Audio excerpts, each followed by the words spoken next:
नमस्कार। भारत के संसदीय लोकतंत्र के इतिहास में पहली बार हुआ है जब दोनों सदनों में मिलाकर 141 सांसदों को सस्पेंड कर दिया गया है। इन सांसदों की डिमांड ये थी, इनकी मांग ये थी कि संसद में जो सुरक्षा में चूक हुई है उस पर गृह मंत्री अमित शाह बयान दें। सरकार की तरफ से ये कहना है कि रोजमर्रा के संसदीय कार्य में बाधा डालने के लिए इन सांसदों को नियमों के तहत निलंबित किया गया है। विपक्ष बार बार ये कह रहा है कि ये लोकतंत्र की हत्या है और उसे पूरा हक है कि संसद में हुई सुरक्षा के बारे में गृह मंत्री को सदन में बयान देना चाहिए। गृह मंत्री न्यूज़ चैनल के कार्यक्रम में जाते हैं लेकिन संसद में नहीं बोलते। उधर सरकार की तरफ से कहना है कि संसद की सुरक्षा का मामला लोकसभा अध्यक्ष के पास है, उन्होंने एक कमेटी बना दी है, 15 दिन में उसकी रिपोर्ट सामने आ जाएगी। दूसरी तरफ विपक्षी दलों के 27 दलों का जो गठबंधन है इंडिया, उसकी भी बैठक दिल्ली में शुरू हो गई। हेमंत सोरेन को छोड़कर इंडिया में शामिल गठबंधन दलों के नेताओं के अध्यक्ष इस बैठक में शिरकत कर रहे हैं। प्रधानमंत्री नरेंद्र मोदी के खिलाफ 2024 में इनके इकट्ठा होने के पूरे संकेत मिलने लगे हैं और संसद में जिस तरह से विपक्षी सांसदों को निलंबित किया गया है उससे लगता है कि विपक्षी एकता और मजबूत होने की मजबूरी की तरफ आगे बढ़ रही है। मैं आज प्रयागराज के कॉफ़ी हाउस में हूँ। जैसा कि पहले भी आपने मुझे देखा होगा, यहाँ हर तरफ हर विचारधारा के लोग मिलते हैं। कुछ बुद्धिजीवी जो हर विषय पर अपना ज्ञान रखते हैं, चर्चा करते हैं। तो मैंने सोचा आज मैं इधर आया हूँ तो इस बारे में जनता की राय ली जाए कि सांसदों के निलंबन पर आखिर आम जनता के बीच में चर्चा क्या है। तो मैं शुरुआत करता हूँ, आप इसको क्या मानते हैं? पहले 41 सांसद, फिर 78 सांसद, फिर इसके बाद 141 सांसद, कुल मिला के अभी जब मैं आपसे बातचीत कर रहा हूँ इतने निलंबित कर दिए गए। राजीव जी देखिए, ऐसा है, सदन तभी चलेगा जब शांतिपूर्वक सब लोग बैठेंगे। मतलब आप सदन में घुसेंगे और लेके तख्ते हो हल्ला करना शुरू कर देंगे तो सदन कैसे चलेगा? भाई पहले अपने पेशेंस को आप दिखाइए, आप आराम से जाइए, अपना विषय रखिए और उसके बाद भी अगर नहीं सुना जा रहा है तब आपको करना चाहिए। आप मन बना के बैठे हैं कि हमको विरोध के लिए विरोध करना है और हमको बस जाते ही वहाँ चिल्ली करनी है, तो ऐसी स्थिति में क्या कहा जा सकता है? ये सांसद हमारे जो सब बड़े बुद्धिमान समाज से के जो क्रीम हैं वो सब बन के जाते हैं वहाँ, तो उनको इतना सोचना चाहिए कि संसद को चलाने में आपको भी पता है 1 घंटे का कितना खर्चा है, 1.5 करोड़ रुपए शायद। तो विपक्ष का भी यह धर्म है कि वो कोऑपरेट करे। अब ये घटना जो घटी है ये किसी व्यक्ति विशेष के द्वारा तो की नहीं गई, ये घटना तो आज भाजपा की गवर्नमेंट है, घट गई, कल कांग्रेस की गवर्नमेंट होगी तब भी घट जाएगी। घटनाएं तो देखिए घटती रही हैं। एक बात बताइए, चलिए कोई घटना घटी हो, संसद सिर्फ कानून बनाने के लिए तो है नहीं। कानून बनाना उसका पहला काम है, लेकिन सांसदों की, जनता के प्रतिनिधियों की आवाज़, उनके सवालों के जवाब और सरकार का संसदीय लोकतंत्र में उत्तरदायित्व संसद में ही तय होता है।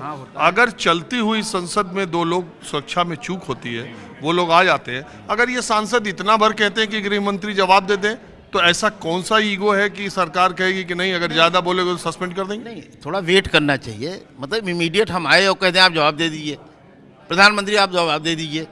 मतलब आपको भी एक संसदीय व्यवस्था पता है कि हर चीज़ का एक समय होता है, जवाब दिया जाएगा। जब एक कमेटी बना दी गई कि ये क्यों हुआ, कैसे हुआ, और इससे बड़ी घटना तो आप संसद में देख चुके हैं। भाजपा की गवर्नमेंट थी शायद, जब वो आतंकवादी हमला हुआ था इंडिया गवर्नमेंट। तो आप ये बताइए कि आतंकवादी घटना अगर घट सकती है तो उससे तो बहुत मामूली घटना इसको हम मानते हैं। नहीं, मामूली तो खैर ये भी नहीं है। नहीं, जहाँ तक वो पहुँच गए थे, अगर वो कुछ भी ऐसा ले गए होते तो शायद वो हमले में तो हमारे माननीय सांसदों, सरकार के मंत्रियों, भगवान के ऊपर से इसमें तो कुछ भी हो सकता था। रंजन जी, मैं ये नहीं मानता कि ऐसा कुछ ले जा पाते वहाँ। वो जो ले गए थे, धुआं कर दिए। नहीं, जो धुआं था ना वो बम नहीं था, वो धुआं था, तो धुआं ही ले गए ना वो। अच्छा, एक बात बताइए, यही भाजपा के सांसद ने पास दिया था, प्रताप सिम्हा मैसूर से जो सांसद हैं बीजेपी, उन सांसद से कोई पूछताछ, उन पर कोई कार्रवाई कि आपने पास दिया ये चीज है? अगर यही कोई दूसरा कांग्रेस का, सपा का या दूसरा सांसद रहता तो आप बताइए देश में क्या माहौल बनाया गया? मैं देशद्रोही होता। अगर यही पास जो घटनाएं हुई, संसद के अंदर 2 व्यक्ति गए, कूद गए बालकनी से। पहली बात तो कूदने का, न्यू संसद बनी है, नई टेक्नोलॉजी है, जैसा बोलती है बीजेपी, नई टेक्नोलॉजी नया भारत। तो नई टेक्नोलॉजी नया भारत में नई चूक, उसमें भी जो पास जारी हुआ बीजेपी के सांसद द्वारा हुआ, इनके दल का किसी नेता का एक बयान नहीं आया, न उसके खिलाफ न उसके पक्ष में। अगर यही विपक्ष का कोई, एवरीबॉडी देन, सपा, भाजपा, बहुजन, भाजपा के लोग, कांग्रेस, तो कहते हैं देशद्रोही है, मिला हुआ है पाकिस्तान से। और दूसरी बात कि वो गुलाल नहीं था। जब पहली बार घटना हुई तब भी गवर्नमेंट भाजपा की थी, और दूसरी बार हुई, चुनाव पे जा रहे हैं हम, 24 में जाने वाले हैं, कुछ महीने बाकी हैं।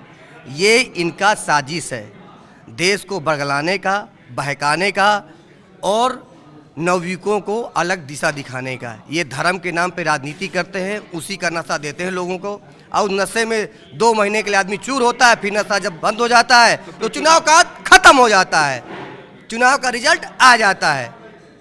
इनके पास कोई नीति नहीं है, बेरोजगारी के बारे में बोलते नहीं है। वो नारा क्या लगा रहे थे, पकड़े गए 2, बेरोजगार बेरोजगार, बेरोजगारी के बारे में। तो एक ई रिक्शा चलाने वाला है, एक जो है उसके बारे में जानकारी। ऑप्शन है, ब्रेड पकौड़ा बनाना इनके लिए रोजगार है, ई रिक्शा चलाना इनके लिए रोजगार है, टेक्नोलॉजी है, नए भारत की टेक्नोलॉजी है कि आप ब्रेड पकौड़ा तोलिए। इससे अच्छा धंधा कोई हो नहीं सकता, इसमें बहुत पैसे हैं और आगे देश का भविष्य उज्जवल होगा।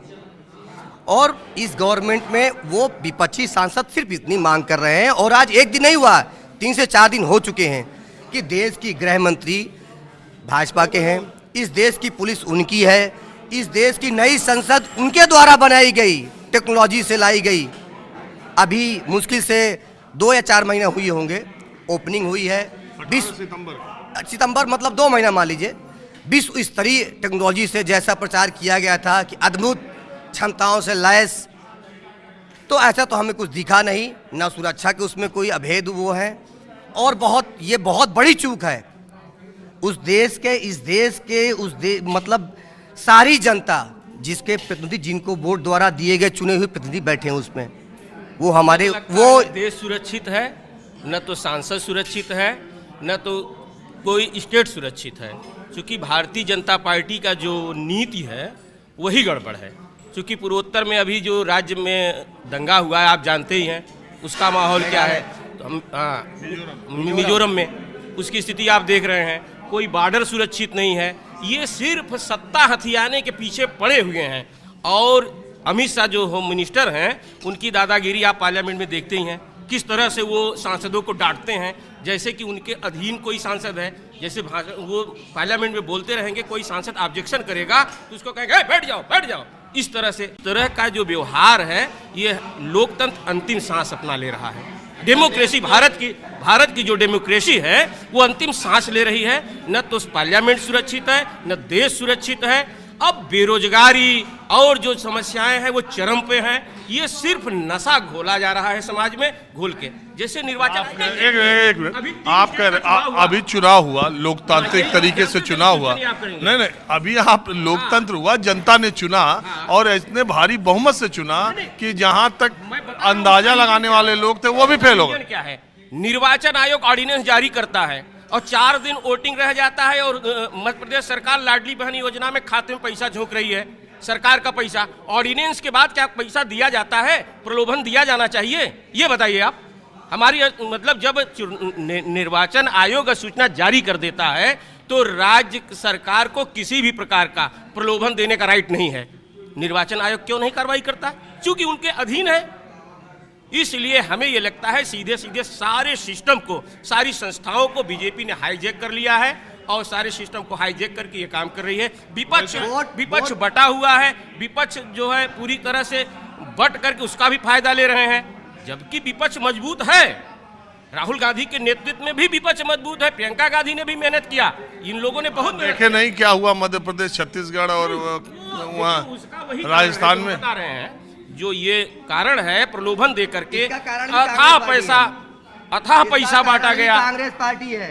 और कांग्रेस पार्टी चाहती है, भाजपा है एक तरफ जिससे आप लड़ाई रहे, सत्ता से लड़ रहे हैं, सत्ता से आप लड़ना भी चाहते हैं, और किसी विपक्षी को, किसी जो विपक्ष की लड़ाई लड़ रहा है आप उसको साथ में रखना भी नहीं चाहते।